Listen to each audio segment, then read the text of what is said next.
He was the most powerful man in the British monarchy who never wore the crown.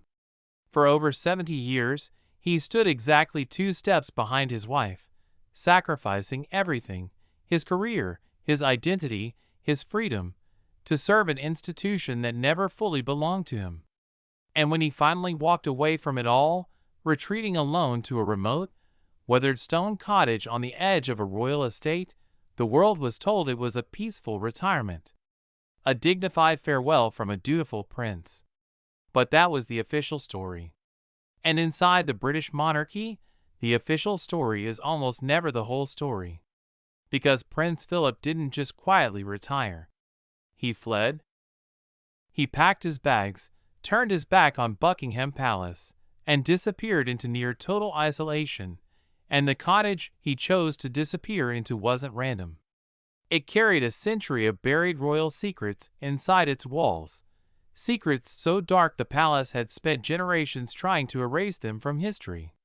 And the one woman who understood exactly what Philip was running from, the one person who held the keys to the family's most dangerous hidden truths, was the same woman he spent decades hunting down, banishing, and trying to destroy completely. Sarah Ferguson, the Duchess of Sussex, who was never supposed to survive inside the royal system. The woman Philip reportedly couldn't even stand to be in the same room with. And now, in a confession nobody saw coming, she has finally broken her silence. And what she revealed has sent shockwaves through the monarchy that are still being felt today.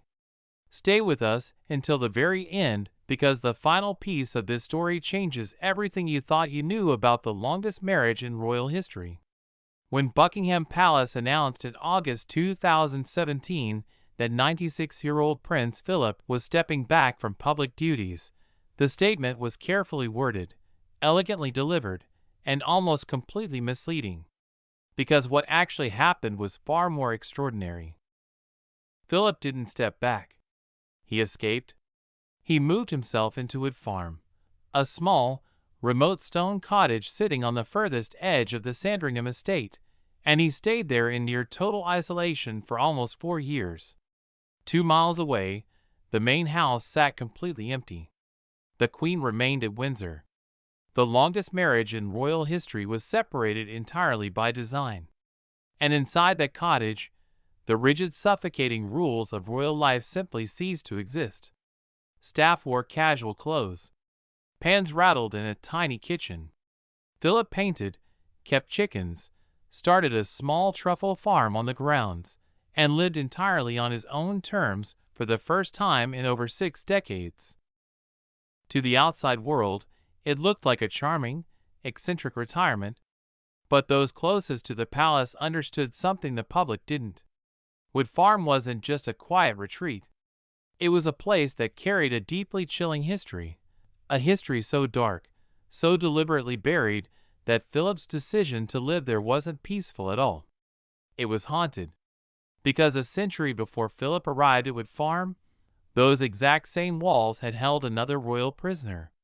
In 1917, King George V and Queen Mary quietly sent their youngest son, a boy named Prince John, to live at that cottage in complete isolation. He was epileptic. He suffered from what historians now believe was severe autism, and the royal family considered his very existence an embarrassment to the crown's image. So they made him disappear. He lived behind those weathered stone walls, cared for only by a nanny and a handful of servants, hidden from the world, erased from official royal life. He was 13 years old when he died, and the institution that was supposed to protect him barely acknowledged he had ever existed. The royal family has never been comfortable discussing Prince John. His story represents one of the monarchy's most uncomfortable truths, that behind the ceremonies and the pageantry and the carefully managed image sits an institution capable of extraordinary coldness toward its own blood. And Philip, the man who spent 70 years experiencing that institutional coldness firsthand, chose that exact house as his final sanctuary. Those who knew him best suggest the parallel was not accidental. Now here is where the story becomes something far darker than a quiet retirement. Because buried beneath Philip's peaceful escape from palace life sat a secret that connected him directly to the one woman he despised above all others. When Sarah Ferguson married Prince Andrew in 1986, she walked into the royal family like a force of nature, loud, warm, fiercely independent, completely allergic to the stiff protocols that governed palace life. The public adored her. The institution despised her. And Philip's reaction was something beyond ordinary disapproval. According to sources who witnessed it firsthand, his disdain for Fergie was instant, intense, and deeply personal, as though her very presence inside the family threatened something he needed to keep buried. She later described him as utterly terrifying, recalling how a single wrong word in his presence could permanently destroy your standing inside the royal family. One frosty look from Philip was reportedly enough to silence an entire room. But biographers have long suggested his hostility toward Fergie was never really about her personality, or her loud laugh, or her refusal to follow protocol. It ran far deeper than that.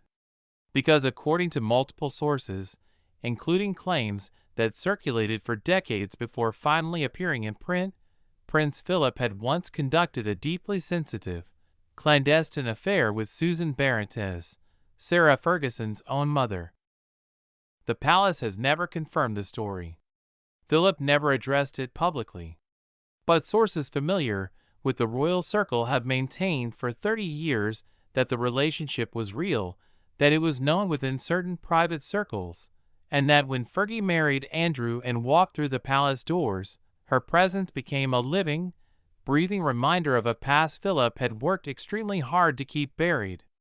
If those claims carry any truth, then the legendary feud between Philip and Fergie was never simply a clash of personalities. It was a psychological war, a desperate attempt by a powerful man to silence the one person whose very existence threatened to unravel a secret he had guarded for decades. And his methods of silencing her were extraordinary. Following her separation from Andrew in 1992, Philip's coldness hardened into something that can only be described as a full institutional banishment. According to insiders, he made it his personal mission to ensure she was permanently frozen out of royal life. Reports suggest her movements were closely monitored, her phone calls observed, her every appearance inside royal circles tracked with an intensity that went far beyond ordinary palace protocol. He absolutely refused to be in the same room as her, full stop. And that single rule created a bizarre, almost surreal reality that governed royal gatherings for the next 2 decades. Whenever the family assembled at Balmoral Castle, a military-style schedule had to be secretly drawn up behind the scenes. Fergie was permitted to visit her daughters, to see her grandchildren, to spend time with Andrew, but the moment Philip's car was spotted approaching the estate, she had to vanish. Staff would rush her out through back doors, bundle her into unmarked vehicles, and drive her away into the Scottish countryside before the Duke could catch even a glimpse of her. She existed, as one insider described it, in a royal twilight zone, close enough to hear the family dinner, permanently blocked from entering the room. Yet despite everything, Fergie survived. And the secret weapon that kept her connected to the institution that tried to erase her was the one relationship Philip could never control: her bond with Queen Elizabeth. Even through the divorces, the tabloid catastrophes, and the relentless palace pressure to cut her off entirely, the Queen quietly maintained her friendship with Fergie, inviting her for private late-night tea sessions carefully arranged to avoid Philip's knowledge. That bond proved unbreakable. Upon the Queen's passing, she famously entrusted her beloved corgis to Fergie's care, a final private gesture that spoke volumes about what their friendship had truly meant. Then, in early 2020, the pandemic achieved something decades of palace negotiations never could. Philip was pulled out of Wood Farm and brought back to Windsor Castle, forced back inside the system he had spent 4 years quietly escaping. His freedom dissolved overnight. And on April 9, 2021, the Duke of Edinburgh took his final breath inside Windsor Castle, the very place he had worked so hard to leave behind. The system had reclaimed him entirely. But before he died, according to sources close to the royal circle, Philip left Sarah Ferguson with one final cryptic message, a warning that cut straight to the heart of everything the monarchy truly is.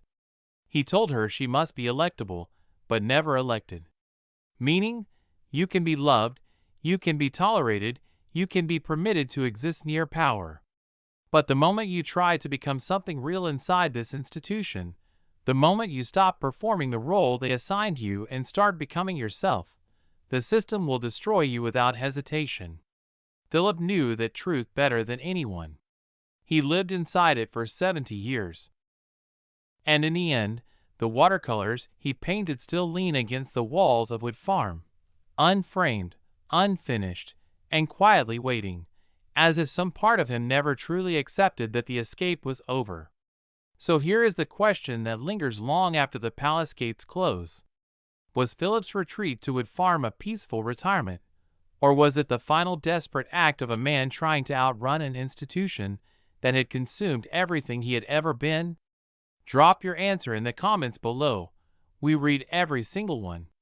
And if this deep dive kept you hooked until the very end, subscribe to Crown Rift Daily right now, because what we're uncovering next makes this story look like just the beginning.